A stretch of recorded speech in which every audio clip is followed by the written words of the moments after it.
Now, wood that we use in our wood shops tends to be straight, and most of the time we want it to stay that way. But sometimes we want to put a bend in it and we want it to stay. But wood doesn't want to keep that bend. So how do we fix that situation? I'm going to show you in just a minute with a flame and a hot pipe.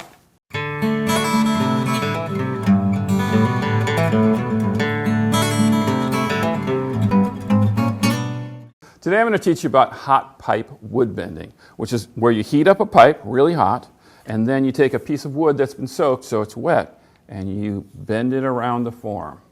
Now we have kind of a sophisticated rig here where we have some braces that hold the tank and the torch, and then we welded a tang onto the pipe so that it's easily held in our workbench. But really, it's all about the pipe and the torch. So all you need is a way to hold the torch inside your pipe and some way to hold the pipe when it gets really hot that you don't set your shop on fire. Maybe the easiest way is to go down to a local muffler shop and have them weld a tang on a pipe. It's just that easy.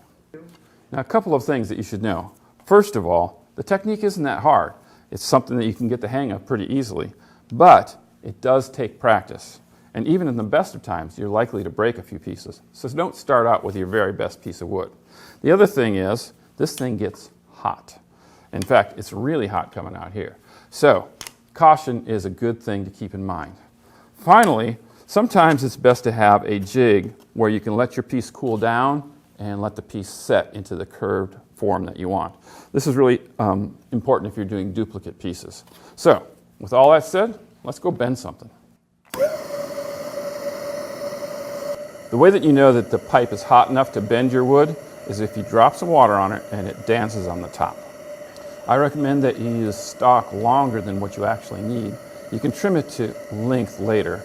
It gives you some control and some extra leverage as you're bending. As the wood gets hot, you'll hear the sizzle and you'll know that the fibers are starting to give way, and you can actually feel it as it starts to be easier to bend. But don't go too fast. If you go too fast, you can easily break it. Once the wood can bend accurately around the form, go ahead and clamp it in place. You need to do this reasonably quickly because the wood will lose its flexibility as it cools off. Once you have your stock clamped into the form, you need to leave it there. Some people recommend overnight. It needs to stay there until it will hold its form.